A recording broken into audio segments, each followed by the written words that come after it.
Well, hi there. My name is Jamie, and today I am doing a book review on Sarah Plain and Tall by Patricia MacLachlan, I think is how you say her last name. This book is very special to me, and I didn't know how special it was to me until it came up in my boys' curriculum. I remember reading this as a child, as a kid. I remember the cover. And I remember how the book made me feel. I didn't remember the story. But we started reading it and I was like, oh. So I've read it twice so far with my kids because I have 4 kids. So the books that they read aloud to me, I go through them 4 times. So I've been through this one twice. But the story is super sweet. It is a very short book. It is only 58 pages. Published in 1985. But the story is this. It is very simple. There is a papa, and he has 2 kids, a girl and a boy. And mama died when the boy was born. She died in childbirth. So the boy had never had a mother. And the girl who's older, she remembers times with mother, how she used to sing and how Papa would act around her, and the happiness that there was in the household having a mother. Well, that's the setting. That's how the book starts. You get to know this little family. And Papa hears about a man who lives close to them who put out an advertisement for a wife. And he actually got a wife from an advertisement. So Papa was thinking, my kids need a mother. So he advertised for a wife. And Sarah answered the advertisement. She didn't say, hey, I'll come marry you. But she was like, why don't I come and visit you guys for a while and we get to know each other and decide if we're a good fit, if I would be a good wife and mother for this family. And that's what they do. Sarah gets on a train and she lives by the sea, and she comes all the way across into, I'm not sure where they live, but it's on the prairie and it's definitely not by the sea. And she comes and stays with them to see if she's a good fit for them. And I won't spoil the end of the book, but that is the book. That's setting up the story for you. Is, will Sarah stay or will she not stay? And it's just a sweet, touching little book. And I'm reading it, and there's just these little moments without that brings tears to my eyes because it's so sweet. And there's like this innocence with the little boy who's never had a mother, the way he talks about Sarah.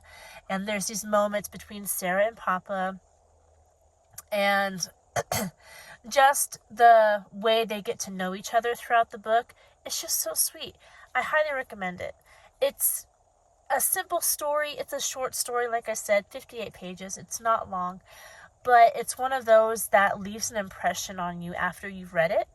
And it's one that you remember, and it's one where you'll pick it up 20 years later, like I did, and be like, I remember that book. I remember how it made me feel, and to be glad to read it again. So it does have illustrations. I wanted to show you some of the illustrations. There's not like a ton, I don't think, but they do have some. So let me find for you. You can get an idea just from looking at the cover of this book, the types of illustrations. But just a minute, I can't find any. Did I imagine that there was illustrations? Maybe there's not. I'm like flipping through this whole book and I'm not seeing any. Why did I think there was illustrations? I just love it that much, you guys, that I hallucinated illustrations. There's no illustrations in this book. There's that one. There you go. That's the one illustration. But let me just show you the words and the margins real quick while I'm here. So if you have 2 pages that are fully covered, there you go. That's the word size. That's the margin size. But whenever there is a chapter break like this, of course, you know, like half the page is gone, like a typical book. But there are no illustrations. I thought there were. It's just this one.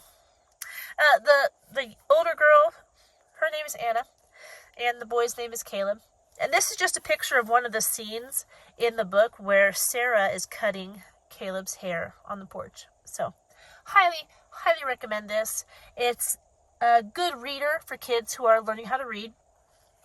I want to say, what age group would this be good for? 4th grade, maybe?